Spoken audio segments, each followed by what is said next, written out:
Welcome to Geek Fandom Media. I'm your host, Chris, and you guys, we're going to talk about the latest episode of Daredevil Born Again, Episode 3. Now, I'm still kind of riding off the high of Episode 1 and 2. Really a shot of adrenaline back into this world, and boy, it did not disappoint.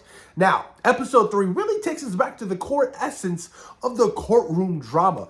You know, that's one element that we all fell in love with the original stuff on Netflix. I mean, the character arcs, the character developments, the character interactions, the dialogue, those things, those elements is what we really love about the Marvel Netflix stuff for Daredevil. It was just so fascinating to me. And I love that this whole episode, you guys, was that courtroom drama element. You know, we didn't have all the action, you know, that the first episode had, and it didn't need it. I don't need these, you know, these episodes to be action filled.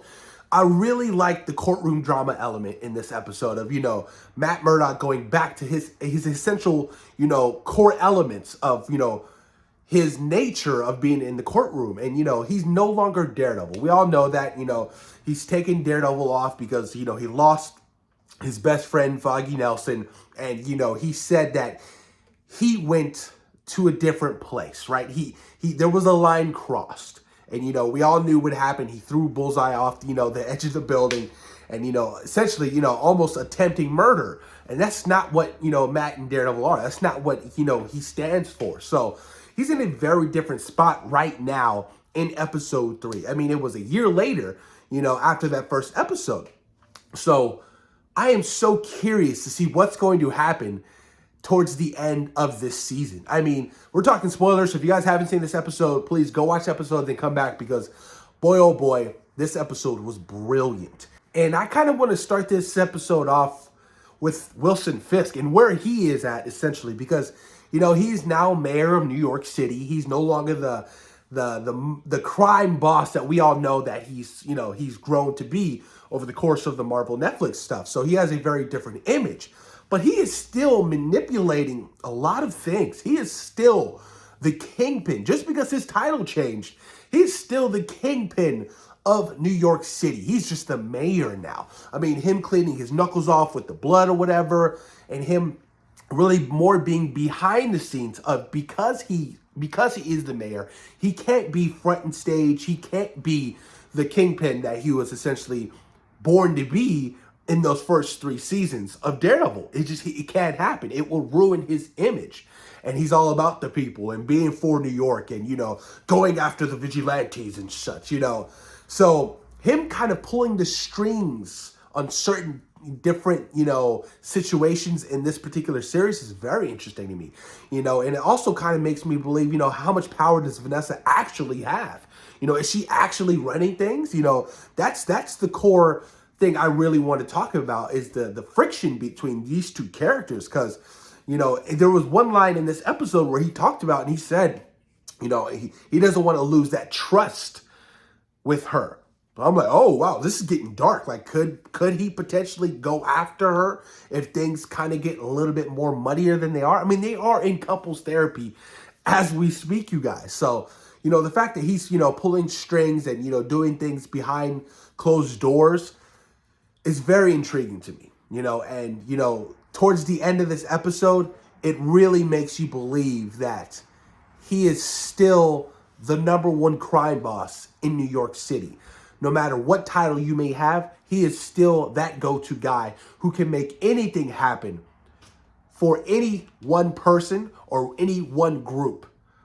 That's how powerful Kingpin is. He doesn't have to be at the, you know, the head of the table. You know, and he did mention that, you know, there's nobody at the head of the table right now.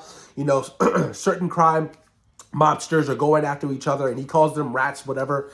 So I am so fascinated by that element of, you know, Kingpin thus far in this series. So even relating it back to what Matt kind of, you know, talked to him about at his little diner session of him, you know, not crossing the line of, you know your place. If there is any kind of activity, I will come after you. And, you know, he kind of did the same thing to Matt. You know, if Daredevil does come out again, you know, there will be repercussions. So they're both kind of playing this game, and I can't wait for them to really clash and meet. You know, that's going to be quite fascinating to me. And Hector as the white tiger, you guys, I feel like I wish we would have had a little bit more time with him, because in this episode it's all about Matt defending him in the trial and him essentially trying to clear his name and make sure, he walks out a free man, and the symbolism of the white tiger and what it truthfully means, and seeing all the statements and all the evidence of the white tiger being a sign of goodness, a vigilante who's good, who saved multiple people, in the city of New York, and Hell's Kitchen was fascinating to me. I just wish we would have spent a little bit more time for White Tiger in this series, because it's only been like 2 episodes and that was it. But that's not the end of the White Tiger. I know it was rumored that this next season, his daughter's gonna pick up the mantle or something of that nature, or his niece. So I'm curious to see where they take that direction of the White Tiger, but definitely not the end of it, because at the end of this episode, he's set free. Matt essentially won the trial.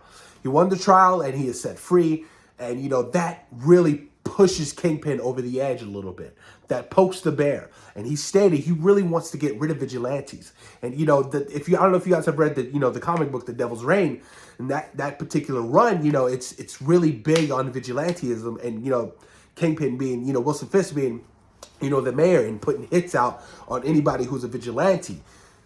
That's kind of where we're headed. I mean, the fact that he made the call to have the White Tiger killed was wild to me. But not only that, you have to realize towards the end of the episode, the person who did it was wearing the white skull on his chest. Now, that's not Frank Castle. You have to realize that's not Frank Castle. We've all seen the set photos. There's going to be corrupt cops who are going to be wearing and donning that symbol of, the white Punisher symbol. And, that is what brings that essentially brings Frank Castle out of the dark. Because once, the rumors come, and, even if Matt hears, oh, the White Tiger was murdered with somebody with the white skull on his chest, that's going to spark something in Matt to start an investigation to go after Frank Castle and to really get down to the core essence of what is really truthfully happening right now. So I can't wait to see, Frank Castle come out and, see, my boy John Bernthal back in the game of being the Punisher. It is so exciting. I can't wait for his one-off special presentation for Marvel. He talks about how it's going to be dark, it's going to be gritty, it's going to be, really back to the basics of what the Punisher is. And I can't wait to see what he cooks up. Apparently he's writing it along with another writer. So, I'm pretty sure he's going to get some kind of an executive producer credit as well.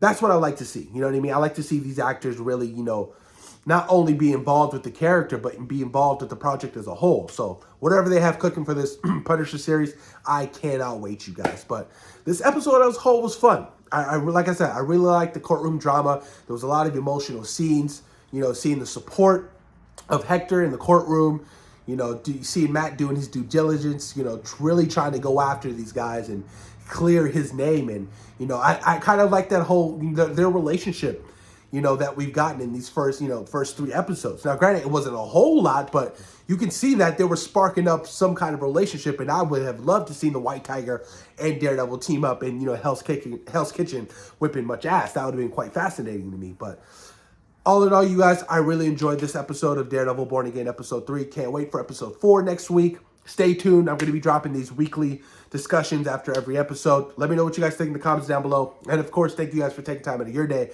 for watching Geek Fandom Media. Peace.